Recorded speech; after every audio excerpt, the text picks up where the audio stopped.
Hey hi guys, welcome to కుల్టే ప్రో. నా పేరు రామ్ వెంకట్ శ్రీకర్. ఇప్పుడే రవిబాబు గారు డైరెక్ట్ చేసిన రేజర్ మూవీ చూసి వచ్చాను. To start with, cinema trailer ఏదైతే ఉందో అది సినిమాకి అస్సలు జస్టిస్ చేయలేదని అనిపించింది. Because the trailer was majorly cut from a couple of action sequences. కానీ సినిమా, రవిబాబు గారు మనకి ఇంటర్వ్యూలో వాటిలో చెప్పారు that it not just a action film, దీంట్లో థ్రిల్ కూడా ఉంది అని. బట్ అది ట్రైలర్లో అస్సలు క్యాప్చర్ అవ్వలేదు. ఎందుకంటే సినిమా ఇట్స్ యాక్షన్ ఉంది, నేను అది మిస్గైడింగ్ ట్రైలర్ అని చెప్పను, కానీ film has a lot more to be very honest, at least on paper. అది ఎంత వర్క్ అయింది, ఎంత ల్యాండ్ అయింది అనే దాన్ని పక్కన పెడితే, as a thriller it does have some interesting ideas which were surprising. Trailer చూస్తుంటే ఇప్పటికి మీకు అర్థమై ఉంటుంది ఏంటి అని. ఒక సేవియర్ ఒక పాపని కాపాడాలి, ఎవరు తనని చంపాలని చూస్తున్నారు, దట్ సింపుల్ కదా. దాన్ని దాటి సినిమాలో ఒక ఒక థ్రిల్ ఎలిమెంట్ ఉంటుంది. అదేంటంటే అది ఏంటో నేను చెప్పను, but it involves a treasure hunt angle. ఆ ట్రెజర్ హంట్ యాంగిల్ అనే దాని మీద సినిమా చాలా టైం స్పెండ్ చేస్తుంది. అది on paper it's very interesting. Like cinema కూడా మొత్తం మీరు చూస్తే ఆన్ పేపర్ చాలా ఇంట్రెస్టింగ్గానే అనిపించింది. బట్ ఎందుకు ఎగ్జిక్యూషన్లో అది ఒక పాయింట్ తర్వాత ఆ ట్రెజర్ హంట్ యాంగిల్ కానివ్వండి, ఆ యాక్షన్ కానివ్వండి, ఒక పాయింట్ తర్వాత చాలా రిపిటేటివ్గా, చాలా ఎగ్జాస్టింగ్గా అనిపిస్తాయి. అండ్ సినిమా ఎండ్కి వచ్చేపాటికి ఎందుకు ఇంత ఓవర్ కాంప్లికేట్ చేసుకున్నారు, వెనక్కి తిరిగి చూసుకుంటే, రెట్రోస్పెక్ట్లో చూసుకుంటే this could have been done in a much simpler way కదా అనిపిస్తుంది.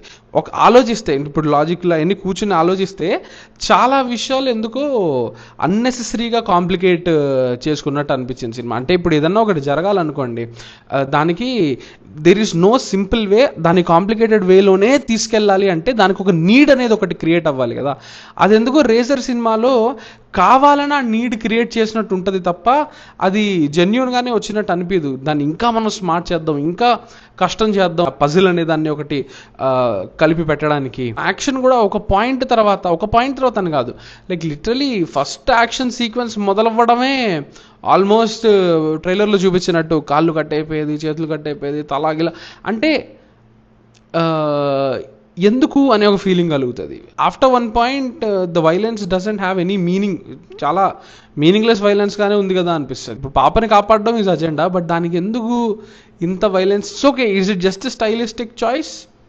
Maybe, but is this violence నీడెడా అంటే నాకు ఎందుకు అక్కడ it felt just like a stylistic choice అంతే. నీడ్ ఉందా అంటే డిడెంట్ ఫీల్ నాకైతే. సినిమా మొత్తం కూడా ఒక క్యాట్ అండ్ మౌస్ గేమ్ ఒకటి నడుస్తుంటుంది అనమాట, between the good guys and the bad guys. Like వీళ్ళ సైడ్ కొంతమంది, వాళ్ళ సైడ్ కొంతమంది, ఒకరినొకరు అవుట్ స్మార్ట్ చేసుకోవడం, ఒకరినొకరు టెక్నాలజీ యూజ్ చేసుకోవడం, అదంతా కూడా మళ్ళీ ఆన్ పేపర్ ఇంట్రెస్టింగ్గా ఉన్నప్పటికీ ఒక పాయింట్ తర్వాత చాలా సిల్లీగాను, అండ్ అంటారు కదా అరటిపండు ఒలిచి నోట్లో పెట్టినంతగా ఎక్స్పోజిషన్ ఉండడము, ఎందుకు అదంతా కొంచెం సిల్లీగానే అనిపించింది. ఆన్ పేపర్ అంబిషన్ కనిపించినప్పటికీ అది on screen, that might be because of acting, that might be because of how the scenes are staged, it didn't have the same impact. Being said, ఏదో రెగ్యులర్గా ఇష్టం వచ్చినట్టు రాసేసాం, ఇష్టం వచ్చినట్టు తీసేసామని కాదు, థాట్ అయితే ఉంది. బట్ సమ్హౌ ఆ థాట్ అనేది కన్వర్ట్ అయ్యి స్క్రీన్ పై వచ్చేపాటికి అది అంతే థ్రిల్లింగ్గా మారలేదు. యా, సో అది సంగతి. అండ్ ఇంకా తెలుగు రిలీజెస్ కూడా పెద్దగా లేవు. డెఫినెట్లీ ఆ సాడ్ టైమ్ ఓన్లీ. సో చూద్దాం మరి. నాకైతే without a doubt this is a terrible summer.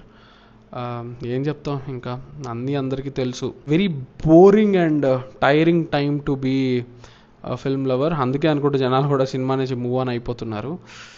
But let's see hanging on. Thank you so much, and I'll see you around.